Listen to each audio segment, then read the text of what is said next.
Today I fucked up by thinking my car was stolen, and lodging a police report. A few hours ago my neighbor sent me a text saying that my garage door has been open for a few days and whether I'd like for them to close it for me. That's strange, I thought. I never leave it open. For context, I'm in a townhouse complex and the closest garage to the main entrance garage shutter. My garage door has a 4-digit combo lock that I just clockwise and anti-clockwise 1 digit every time instead of mixing it all up. Figured one 4-digit is as good as any other. Went down there and the garage is empty. My heart immediately sank to the floor and stayed there. You hear about these things but just don't expect it to ever happen to you, you know? I only got the car 2 years ago after wanting it for 15 years. Stood there for what felt like an eternity. How could this happen? Why oh why me? Went back up to the house and just sat there for the next 2 hours, defeated, have only third-party insurance, and had no idea what to do. IWFH and used the car 1-2x week. Last time was Tuesday when I went into work and got some groceries on the way back. For all I know, it could have been a whole 5 days since it was stolen. After much chewing over the matter, I decided to call the police to report it stolen, having zero faith of recovery. The report took 10 millions. They asked a bunch of questions and I answered in a zombie manner. Was told they'll do what they can and get back to me. The next few hours was a blur. I browsed Reddit, YT mindlessly to pass time. Then decided to go back down to the garage to see whether the padlock was cut. It wasn't, and it was in the same spot that I'd usually leave it, right by the floor. Hold up. Face with raised eyebrow. If this wasn't a forceful entry, where the fuck is my car? I had retraced my steps time and time over and over again for the past few hours and couldn't figure it out. I went to work and finished quite late and was tired, went to get groceries, came back home, that's it. Then, a light bulb went off. I had gone and gotten groceries, yes, but I had forgotten something and didn't realize until was almost home, so drove to a tiny community grocer on the way back to grab it there. I go there from time to time, but always on foot, as to drive there takes exponentially longer to do a big loop and cross many more streets. So, after I grabbed the missing item, I just naturally walked back home due to habit, and thought nothing more of it. OMFG. I ran towards the grocer's parking lot immediately. Every single step felt like a million miles away, and I was both striving for pending relief, or pending misery. It's usually a 2 millions walk, though the journey felt like a lifetime. When I finally got there, yup, my baby's sitting right where I left her. Human behaviors are fascinating, aren't they? The second I saw the car from a distance, the first thing that came to my mind was, oh, I hope I didn't get a ticket, as if I just erased the past few hours from the mind immediately. Luckily, I did not. Drove it home and locked up. Rang the police back telling them sorry, I was a complete moron. They asked a few more questions and I'm sure I'll get a mention during their lunchtime chat for wasting their day for no reason. Some of the groceries are spoiled after sitting in the sun for the last 5 days. I'll make a trip to replace them later on today, and will make sure I complete the entire shopping list in one trip. Too long did not read. Thought my car was stolen from the garage, instead I was just a muppet. If it makes you feel any better, you did not waste their day. They were not out looking for it. I've done that before, driven someplace nearby and then walked home. Never called the police before realizing my error though. Thanks for the laugh. I hate it when the too long did not read is so vague. It's a spoiler, not a teaser. The whole point is having the option to completely avoid reading the whole post. How did you not notice the rest of the missing items that were sitting in your car? I mean, I'm confused. You brought groceries and then the next 5 days when you made your meals, etc., did you realize you didn't have anything you bought? Why did you get groceries then if you had enough stuff at home for 5 days to not need anything, or even think about that stuff? As a former police dispatcher, I can tell you that you are not the first person who forgot where you parked your car and reported it stolen, and you will not be the last. Today I fucked up by feeling macho at a party last night. I 26M went to my friend's birthday party last night with my girlfriend and her brother. We were supposed to have pizza and my friend challenged me to eating a whole pizza with spicy peppers. My girlfriend said she could bring extra hot peppers, pickled and still ripping, because my best friend also loved them too. Well, the pizza came and my BFF was sort of a chicken and I loaded that thing with 1/4 of a jar of tiny spicy peppers, a 500 gr jar to be precise.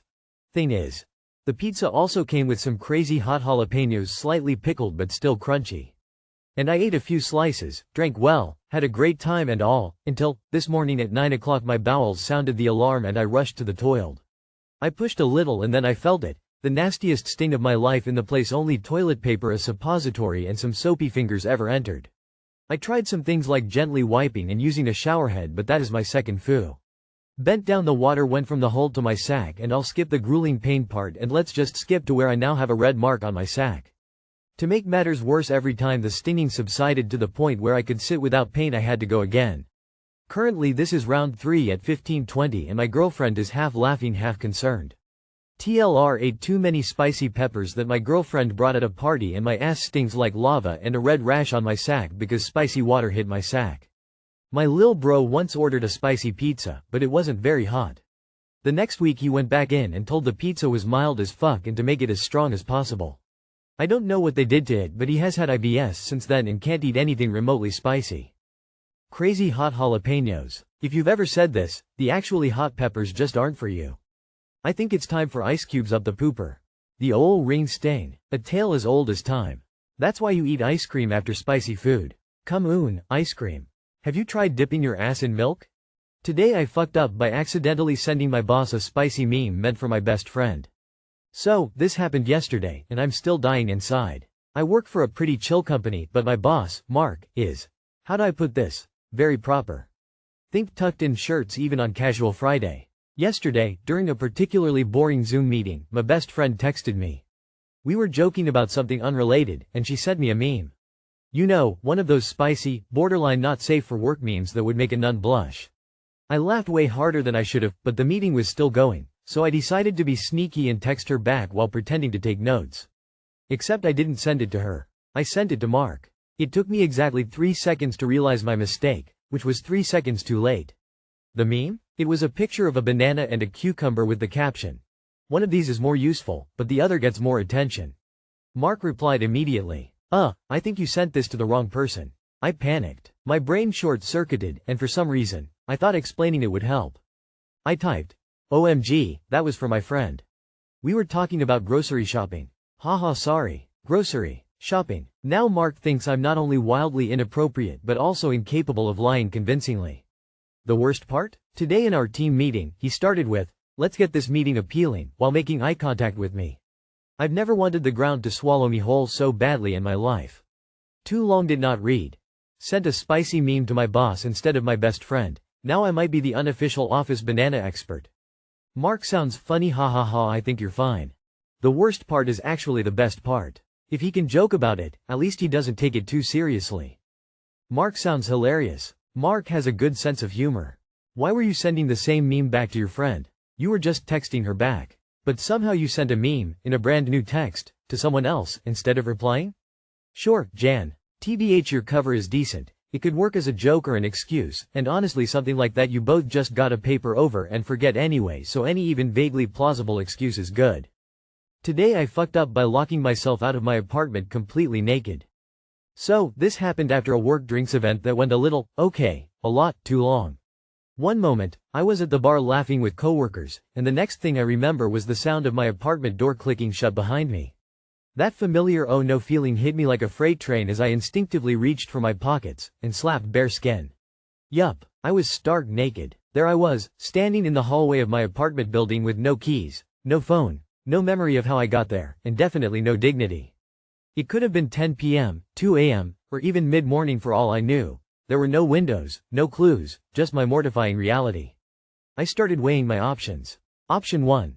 Knock on a neighbor's door for help, naked. Option 2. Take the elevator down to the lobby and ask building security for help, also naked.